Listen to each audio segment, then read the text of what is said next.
আসসালামু আলাইকুম, আশা করি আপনারা সবাই ভালো আছেন। এই জায়গাটি হচ্ছে সুনামগঞ্জ জেলা দুয়ারাবাজার উপজেলা সুরমা ইউনিয়ন, ঐতিহ্যবাহী ট্যাংরাটিলা আদর্শ গ্রামের এটাই হচ্ছে রাস্তার বেহাল দুর্দশা। এই রাস্তা দিয়ে প্রতিদিন ট্যাংরা প্রাথমিক বিদ্যালয় এবং মাধ্যমিক বিদ্যালয়ের ছাত্রছাত্রীরা এই রাস্তাটা দিয়ে আসা যাওয়া করে এবং 10 গ্রামের মানুষ এই রাস্তা দিয়ে যাতায়াতের একমাত্র পথ। এই রাস্তাটির বেহাল দুর্দশা।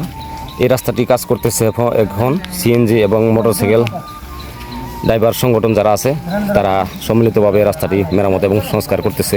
ভিডিওটা সবাই সর্বোচ্চ শেয়ার করে দিবেন। আসসালামু আলাইকুম। আমাদের এই ট্যাংরা টু আলিপুর যে রাস্তা, এটা দীর্ঘদিন যাবত অবলিত একটা রাস্তা হয়ে গেছে। আমাদের এই ট্যাংরা থেকে যে আলিপুর রাস্তাটা গেছে তার চারপাশে শুধু পুকুর আর পুকুর, যার ফলে মাছ চাষের ফলে পুকুরের রাস্তাগুলি ভেঙে একদমই ইয়ে গেছে। আমরা নিজ উদ্যোগে বর্তমান রাস্তার কাজ করতেছি। যারা মোটরসাইকেল চালাইতেছে, আশেপাশে যারা আছেন সবাইকে ধরে আমরা রাস্তার কাজটা আবার নতুন করে নির্মাণ করার চেষ্টা করতেছি।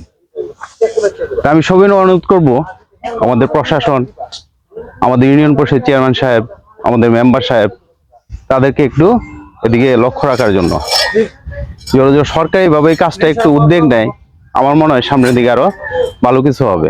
আসসালামু আলাইকুম, আমার নাম জুনাইরা ফারিহা রহমান, আমি 7ম শ্রেণীর শিক্ষার্থী এবং এই রাস্তা দিয়ে যাওয়ার সময় আমাদের পা ব্লকের ভিতরে ঢুকে যায় এবং আমরা অনেক সময় আহত হই এবং আমাদের বই খাতা পড়া নষ্ট হয়ে যায়।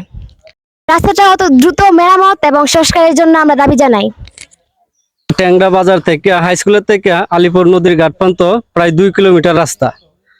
এখানে ফিশারি সরকারি রাস্তা, ছিলাম মেম্বার থাকতে এই রাস্তাটা প্রয়োজন মানে কাজ করছেন। মেম্বারের নিজে উদ্যোগ নিয়ে মেম্বার আছেন বেলা এই কাজটা করছে। তো এখন মেম্বারের কাজটা চলাকালীন আছে, এখনো ভালোই আছেন। তো ফিশারি যারা শ্বাস করছে আসলে তারা এই মাছ শ্বাসের কারণে এই রাস্তাটা আজ ঠিক নাই। রাস্তা ভাঙ্গে ভাঙ্গে ফিশারির ভিতরে পড়ে। 5 তারিখে আমি একটা ডেলিভারি রোগী নিয়ে আসছি দরা মেডিকেলে যাওয়ার জন্য। এই গাতার যাই আমি আটটা গেছি। আটটা যাওয়ার পরে আমি গাড়ি উঠাইতে পারতাছি না। পরে আমার 27 জনে তুললে এই প্রেগনেন্ট মহিলা গাড়িতে নামামো জানা উঠামো জানা, এ কষ্ট করে আমি নিয়ে গেছি তোরা মেডিকেলে বা ইনোসারের কাছে আবেদন জানাই এই রাস্তাটা যাতে একটু মেরামত করা হয়। এটা হচ্ছে ট্যাংরা থেকে আলিপুর বৈটাগাই সোনাপুর ওইদিকে যাতায়াতের রাস্তা, সোনাপুর নূরপুর যেটা। এই রাস্তা দিয়ে আমরা সকল মানুষ যাতায়াত করি, আমরা গাড়ির ড্রাইভার সবাই কাজ করতেছি। এই রাস্তাটা পুকুর পার এর কারণে পুকুরের মাছে পার গুলা খাইয়া সব নষ্ট করে দেয়, যার কারণে বলক গুলা পুকুরের ভিতরে চলে যায়। আমরা প্রতিনিয়ত দুর্ঘটনার শিকার হচ্ছি।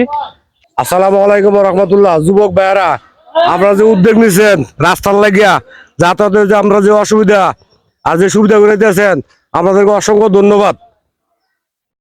আশা করি ভবিষ্যতে আপনার আরো এরকম যে অবহিত রাস্তা আছে এগুলো কাজ করার জন্য আপনাদেরকে অসংখ্য ধন্যবাদ।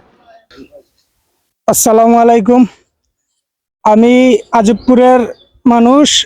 আর বিশেষ করে এই যে আমরা ট্যাংরাটিলা স্কুলের পিছনে যে আলিপুরের রাস্তা, এই রাস্তাটা খুবই বেহাল অবস্থা হয়ে গেছে। ঠিক আছে, এটা মেম্বার চেয়ারম্যান তারপরে উপজেলা টিউনি অফিসার তারা তো কেউ এটা দেখতেছে না। এই যে দুই পাশে পুকুর দিয়া, এই পুকুর দিয়া মাছ চাষ করে তারা, কিন্তু তারা পুকুর দিয়া মাছ চাষ করে লাভবান হয়, কিন্তু রাস্তা জনগণের রাস্তা, এই রাস্তা কিন্তু মাছে খায়ালায়। এরা এই জিনিসটা দেখতেছে না। এই যে পুকুরের পাড়ের ভিতরে যদি গাডওয়াল দিয়া তারা মাছ চাষ করতো তাইলে রাস্তা আমরা ঠিক থাকতো, রাস্তা ভাঙতো না। আসসালামু আলাইকুম, আমি সাইফুল ইসলাম, আলিপুর বাজারের দোকানদার। রাস্তা দিয়ে যাওয়া আসার সময় সাইকেল নিয়ে হঠাৎ করে সাইকেল ব্লক পড়ে সাইকেল থেকে পড়ে ডুব পাওয়া যায়।